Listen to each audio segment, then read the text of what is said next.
Hey there, this is Tulsa criminal defense attorney Stephen Cale. If you know me or you've read some of my articles on my website, you know that I tell people to never ever talk to police. I wrote an article about that. It's a summary of a lecture or presentation given by Regent University School of Law professor James DeWayne. He gave an excellent presentation. You ought to look that up, James DeWayne. So I tell people not to talk to police. A law professor tells people not to talk to police. And let me tell you this, let me give you this quote by the late Supreme Court Justice Robert Jackson. He said, "Any lawyer worth his salt will tell the suspect in no uncertain terms to make no statement to the police under any circumstances." So even a Supreme Court justice, a justice of the highest court in the land, said people should not talk to police. Now, I'm not going to rehash why you should not talk to police, at least not in those top 10 reasons, but I am going to talk to you about something that's become really important to me lately, and that's police trickery. And I say it's become important to me lately because I've seen the impact it can have on an innocent person. Not one of my clients, it was an out-of-state case. I did do some consulting on it. But the end result was that the person was convicted and is going to spend a very long time in prison because he talked to the police. He didn't do it, but there were some tricks that the police used, and it made it look like that he had actually done this crime that he was charged with. But today, in this video, in this article that I'm going to post, I'm going to talk to you about the false evidence ploy. It's just one of the tricks that police use against people. So, like I said, a lot of people, even innocent people, have been arrested and put in jail or prison because they talked to police. So what is the false evidence ploy? This is for educational purposes. It's not legal advice, but let's go into it. So a false evidence ploy, it's simple. It's simply a claim by police that they have evidence that implicates the suspect or the person they're talking to. But in fact, this so-called evidence doesn't really exist. So let me give you a couple of examples. One of them is called identification testimony. And this is a claim to have an eyewitness that implicates the defendant, or not the defendant yet, but the suspect or the person the police are talking to. It could even be video evidence. So law enforcement may say, well, we have an eyewitness that says such and such. Or we have video that shows you doing this, that, or the other, or places you at this location, whatever the case may be. So identification testimony, that's just another ploy that police use. And then another one is what's called scientific ploys. This is just another kind of false evidence ploy. And in this ploy, police will use or claim that they have some kind of scientific evidence. And that can be anything like DNA evidence, a footprint, or maybe even a fingerprint, or some other kind of scientific evidence that they say they have, and they're trying to get the person that they talk to give some kind of incriminating statement, even if it's not a full confession. And then lastly, there's what's called a demeanor ploy. And this simply means a false ploy that the suspect's demeanor indicates guilt. So in other words, the officer will say, well, because you're acting this way or because you're not reacting a certain way, that indicates that you have involvement in this case or that you're guilty. Now, what's the big concern about all this? Many people probably expect that law enforcement officers are going to lie, they're going to use tricks. So what's the big deal? Well, let me give you a little stat.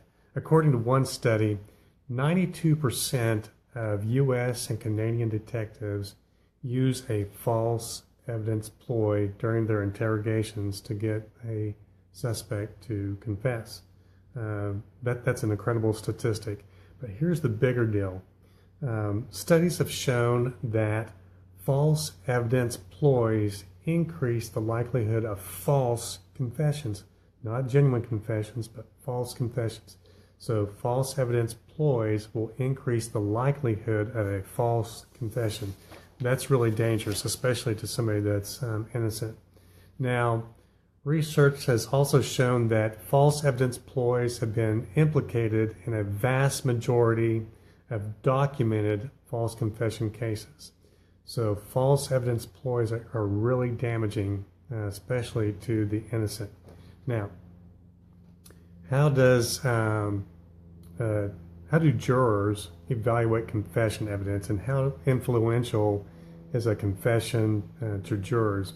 There's been some research done on this. There was a study done on what's called mock jurors. They picked out a group of people who were going to participate in kind of a mock trial. And what really happened was they read summaries of 4 different cases. There was one involving a murder, one involving a rape, another involving an assault, and another a theft. And each one of those summaries contained a confession, eyewitness identification, character testimony, or might have excluded some of that. Some contained confessions, some did not. And as you might expect, the confessions produced the highest conviction rates. So in other words, the jurors gave a lot of weight to those confessions which they read, to their determination whether the defendant was guilty or innocent. And one study showed that jurors rely on confession evidence more than any form of other evidence. So in other words, that confession or those statements from the defendant are really important to a juror, more important than any other kind of evidence that might be presented to the jury. And of greater concern, according to this study, was that in finding that even if jurors rated a confession as less voluntary, but they still believed that the confession did not affect their decision, that juror was more likely to convict than jurors who did not read the confession. In other words, even if a juror felt that the confession was somewhat coerced and not necessarily voluntary, and even if they believed that the confession did not carry that much weight in the determination of guilt or innocence, they were still more likely to convict than jurors who had not read the confession.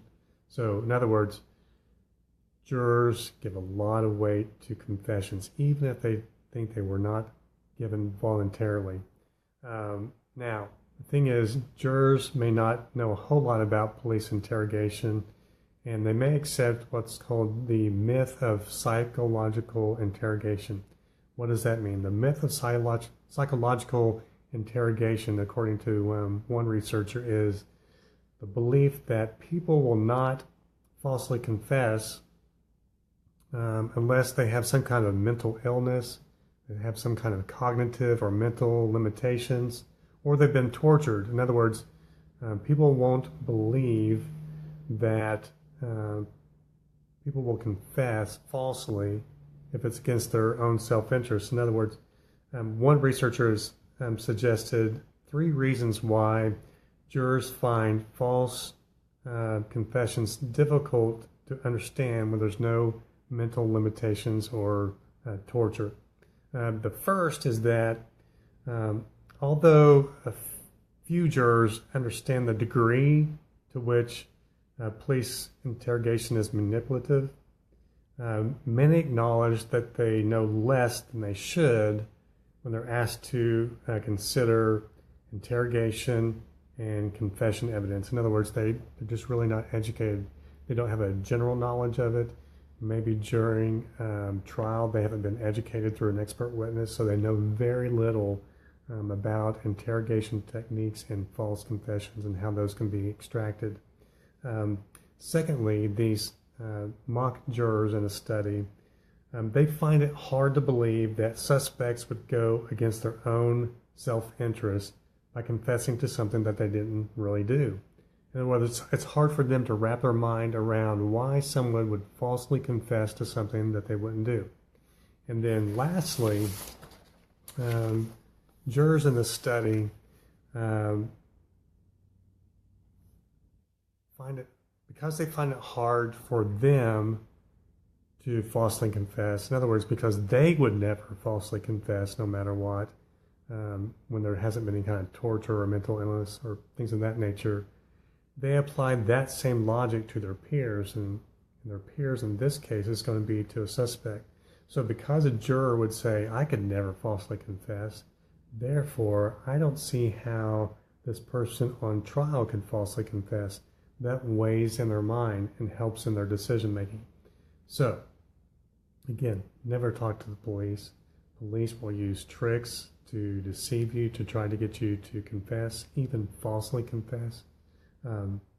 Now, if you have been charged with a crime, or you know somebody that's been charged with a crime, and you've made some kind of statement, or maybe you even made a confession, whether it's false or true, give me a call. There's ways to attack this. I'm Tulsa criminal defense attorney Stephen Cale. Give me a call at 918-277-4800. That's 918-277-4800. I want to help. Let's try to attack this.